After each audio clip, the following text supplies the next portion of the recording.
The familiar Antichrist is a man, but the earliest Christian text to use the word begins with a spirit already at work, and Revelation later shows authority given to a beast and breath given to an image. This video tests whether the expected human ruler is instead a visible vessel for an unseen agency. The path is John, Paul, and Revelation, then Enoch's spirits of the dead giants, then the throne, and every bridge will be labeled as text, interpretation, or speculation. Begin with the word itself.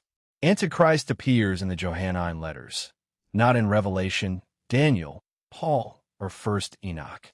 First John speaks of many antichrists and of the spirit of the Antichrist already in the world. Second John connects the deceiver and Antichrist with denial concerning Jesus Christ coming in the flesh.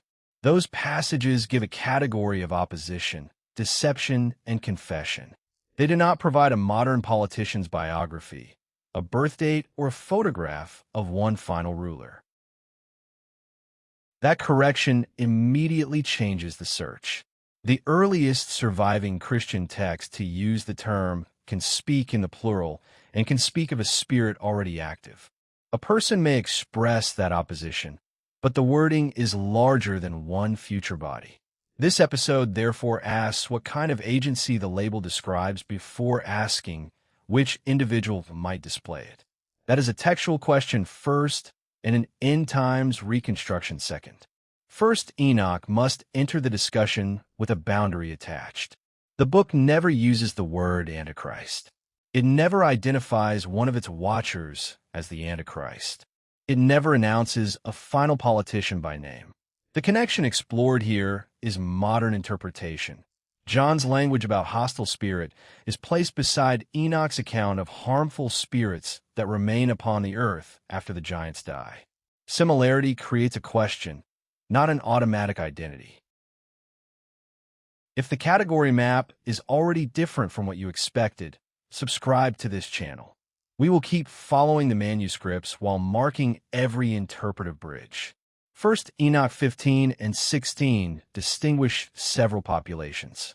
The Watchers are heavenly beings who crossed a boundary and father giants. The giants possess mortal bodies and die. The spirits associated with those dead giants are then described as evil or harmful spirits on earth. Different translations phrase the sequence differently, but the central distinction remains. The fathers, the embodied offspring, and the spirits emerging after death are not one interchangeable category. The spirits of the giants are described through effects. They afflict, oppress, attack, and work destruction.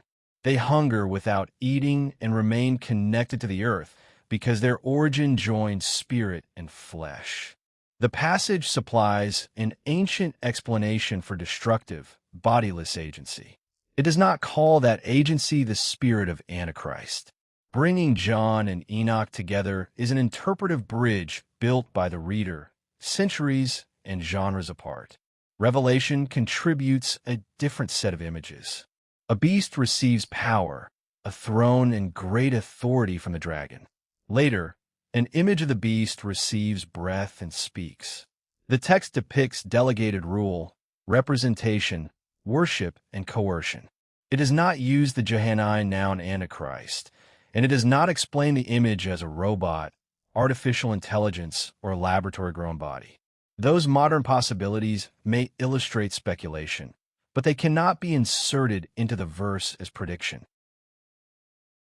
2 Thessalonians contributes the man of lawlessness, a figure associated with rebellion, deception, and a revealing after restraint. Paul does not use the word Antichrist. Revelation's beast is not accompanied by a note saying that it is Paul's lawless one. Later Christian interpretation often combines these figures into a single end-time adversary. That synthesis can be coherent theology, but it remains synthesis rather than four ancient authors printing four aliases beside one character. This is the category map. John gives Antichrist and an Antichrist spirit. Paul gives lawlessness, restraint, and revelation. Revelation gives beasts, delegated authority, and an animated image. Enoch gives watchers, dead giants, and harmful earthbound spirits. The popular portrait of one charismatic man is assembled by joining pieces from that map. To test the portrait honestly, the joins must remain visible. The embodiment question comes from the language of flesh, image, and breath, but it requires care. John's confession test concerns Jesus Christ coming in the flesh. Revelation's image receives breath. Gospel stories portray unclean spirits speaking through bodies and seeking places of habitation. Enoch's post-giant spirits lack their former bodies. Placing these texts together can create an occupant and vessel model. None of the individual texts explains the complete model in one passage. In Matthew's house metaphor, an unclean spirit speaks of returning to the place it left. In Mark's Gerasene account, many spirits speak through one man and seek another embodied destination. These canonical scenes make bodily agency imaginable within the ancient world. They do not prove that the gospel spirits are the giant spirits of Enoch, and they do not identify either group as John's Antichrist spirit. The responsible parallel is behavioral and conceptual, not a solved taxonomy. The throne introduces a third layer. A throne is a public sign of authority. The being or institution occupying it may receive authority from elsewhere. Revelation explicitly presents delegated power. That permits a useful three-part distinction. Throne means authority. Vessel means visible representation or body, and occupant means the agency expressed through it. This is an analytic model for reading the imagery, not vocabulary quoted from First Enoch. Once those terms are separated, the central provocation becomes clearer. A visible ruler can be a vessel without exhausting the identity of the power operating through the office. A beast can be a political symbol, an individual figure, an empire, or a combination, depending on interpretive tradition. A throne can outlast its occupant. The assertion that no man sits there literally goes beyond the texts. The defensible proposal is that the decisive agency may not be reducible to the visible human figure. First Enoch 69 adds forbidden knowledge and oath traditions, but must not be turned into a technical manual. The chapter associates named figures with transgressive teachings and presents cosmic order through oath language. Textual forms and names vary across editions. The passage does not predict code, robotics, or modern weapon systems. Its relevant contribution is older and broader. Knowledge can be transferred across a forbidden boundary and used as an instrument of disorder. Hold one question through the second half. If Enoch never uses the word Antichrist, what exactly can its giant spirit tradition contribute? The hidden name material is especially vulnerable to sensational retelling. Enochic tradition links cosmic stability with an oath and a powerful name, but the text does not hand the reader a usable sequence for controlling creation, nor does it say that the Antichrist will obtain such a name.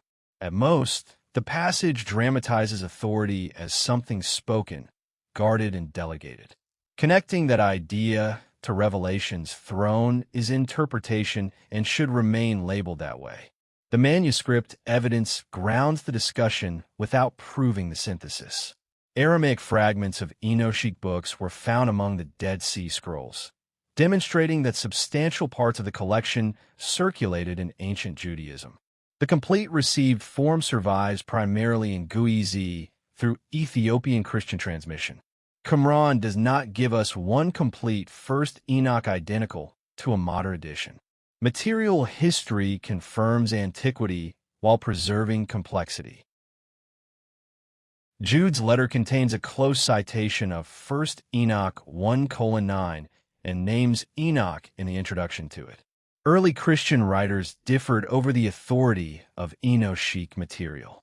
Ethiopian tradition retained the book as scripture. Dominant Greek and Latin canons did not. that history unfolded across communities and centuries. It cannot be reduced to one documented council meeting where officials removed Enoch because it exposed a non-human Antichrist. James Bruce brought Guizi manuscripts of First Enoch to Europe in the 18th century, and later translators made the work accessible to wider scholarship. The Qumran discoveries then transformed discussion of its Jewish antiquity. These events explain how Western readers recovered a text long preserved elsewhere. They do not prove that its contents were hidden continuously by one institution or that every modern interpretive link reflects the intention of the ancient authors. The first 10 minutes should therefore escalate through controlled comparisons. Start with John's actual term. Separate it from Paul's figure and Revelation's images. Open Enoch 15 only after the categories are visible. Then test shared features. Hostile influence, already present activity, bodiless agency, desire for expression, and delegated power. Each overlap makes the proposed model more intelligible. None erases the distance between the texts. A useful objection is that spirit can describe an attitude, teaching, or power rather than a separate personality seeking a body. The Johannine letters are concerned with confession, teaching, and community division. Many interpreters read the spirit of Antichrist as an ideological or spiritual influence already expressed through deceivers. The occupant model is one possible extension, not the only meaning of the phrase. A strong investigation presents that objection before reaching its culmination. Another objection concerns apocalyptic symbolism. Revelation's beasts can represent empires and rulers, while an image can represent enforced worship rather than engineer biology. Breath can signify animation or authorization inside the vision. Reading the sequence as a literal body receiving a separate entity is visually compelling, but it is not the only faithful reading. The documentary must show the manuscript and the symbolic possibilities before staging any spectral reconstruction. Enoch's spirits also have their own narrative purpose. They explain why destructive spirits remain active after the giant bodies are destroyed, while the watchers face confinement and judgment. The passage answers a question about the aftermath of forbidden unions. It does not exist to annotate Revelation, which was written in a later Christian setting. Its value here is that it preserves an ancient model of agency surviving bodily death. Share this comparison with someone who will read the passages separately before combining them. The strength of the model depends on visible joins. That model changes how a viewer can imagine opposition. Instead of searching only for a uniquely evil personality, the viewer can examine a pattern expressed through multiple teachers, systems, or rulers. John's plural Antichrist supports that widening. Yet the widening should not become paranoia. The text gives doctrinal and ethical tests within a community. It does not authorize labeling disliked public figures as possessed vessels or diagnosing hidden spirits behind ordinary disagreement. The visual evidence must obey the same restraint. Manuscript macros, Qumran caves, Ethiopian folios, engraved beasts, empty thrones, authority seals, and architectural cutaways can clarify the categories. A generic horned demon portrait would collapse the argument back into one villain. Futuristic robotics would imply a prediction the text never makes. Conceptual spectral imagery belongs only where the narration explicitly marks analogy or speculation. The turning point is not that scholarship has discovered a secret species of Antichrist. It is that the popular biography combines textual categories whose original contexts remain distinct. Once separated, the non-human question becomes possible. Perhaps the central adversarial force is a spirit, ideology, or agency that can be expressed through more than one human vessel. Enoch supplies an ancient comparison for bodiless destructive agency, not the missing proper name. The final synthesis can now join three layers without confusing them. Text: John speaks of antichrists and an antichrist spirit. Revelation depicts delegated authority and an animated image. Enoch describes harmful spirits after giant death. Interpretation: those layers can be arranged as occupant, vessel, and throne. Speculation: a future constructed body or non-human intelligence might literalize the image. Only the first layer is directly stated by the sources. The final answer is therefore narrower and stronger than the sensational version. First Enoch does not name the Antichrist. It preserves a spirit framework that can reshape how later readers understand hostile agency. The church did not simply replace one clear ancient answer with a false man. Christian tradition combined several difficult passages into a recognizable portrait. This episode opens the joins so the viewer can see exactly where text ends and interpretation begins. Read 1 John 2 and 4, 2 Thessalonians 2, Revelation 13, and 1 Enoch 15 to 16 separately before combining them. Mark which nouns belong to which author. Then ask whether the occupant and vessel model explains more than it assumes. That exercise protects the mystery from false certainty. It also reveals why these ancient texts remain powerful. They describe opposition as something larger than a face without giving permission to invent a hidden identity. The unresolved point belongs in the ending. A hostile spirit can be already present without being one discrete future person. A beast can receive authority without revealing the metaphysical nature of its power. An image can receive breath without predicting a machine. Enochic spirits can illuminate the ancient imagination without becoming John's definition. The evidence creates a model worth testing, not a verdict about a named individual. Language history sharpens the distinction. The Greek term translated Antichrist can express opposition to Christ or substitution in Christ's place, depending on context and interpretation. John's letters apply within disputes already affecting their communities. That local setting does not eliminate future expectation, but it warns against reading every sentence as a police sketch of one distant dictator.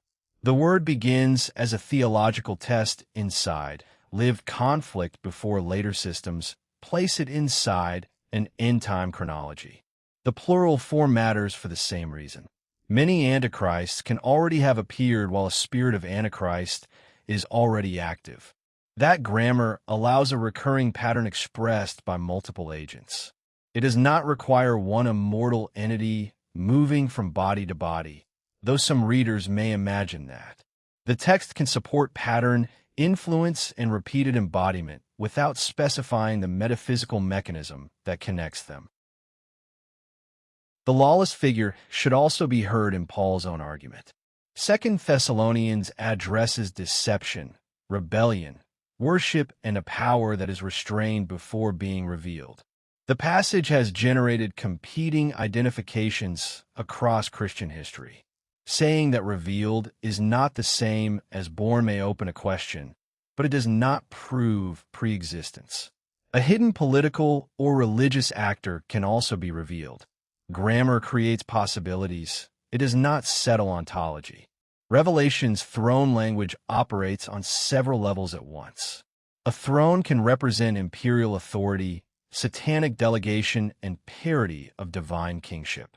The beast receives rather than originates that authority, which makes a chain of power visible. Yet delegation does not automatically mean possession by a separate spirit. Empires delegate offices, symbols authorize representatives, and apocalyptic visions condense institutions into creatures. The occupant model remains useful only when these alternatives stay on screen. Enoch's hybrid origin story supplies a different kind of boundary problem. Heavenly beings cross into human reproduction, giant bodies result, and harmful spirits remain after those bodies die. The narrative is concerned with categories created by transgression and with the persistence of violence after judgment begins. This makes it a powerful analogy for agency seeking material effects. It still does not transform Enoch into a commentary written for John's letters or Revelation. The comparison with later demonology must remain historically modest. Enochic ideas influenced ancient Jewish and Christian imaginations, and New Testament writers inhabited worlds where spirits, angels, and cosmic rebellion were meaningful categories. Direct dependence for every gospel exorcism or apocalyptic image cannot simply be assumed. Shared vocabulary may come through wider traditions rather than one author reading one scroll. The documentary follows resonance while refusing to turn resonance into a proven chain of borrowing. The safest path is to read each ancient work in its own setting before joining the images. John addresses confession and deceivers. Paul addresses lawlessness and restraint. Revelation stages beastly authority and worship. Enoch explains spirits left by dead giants. Modern analogies should be tested against what each passage actually names. That restraint keeps the mystery intense without inviting fear campaigns around technology or public figures, and it leaves a harder question. What kind of power can appear through a human system without being exhausted by one human face? The Antichrist may be imagined as a man, but the texts leave a wider architecture: hostile spirit, visible expression, and delegated throne. First Enoch contributes the ancient spirit framework. It does not identify the final occupant. Tell me which bridge is strongest and which goes too far. Share this investigation with someone who will compare the passages, and subscribe to this channel for the next manuscript trail.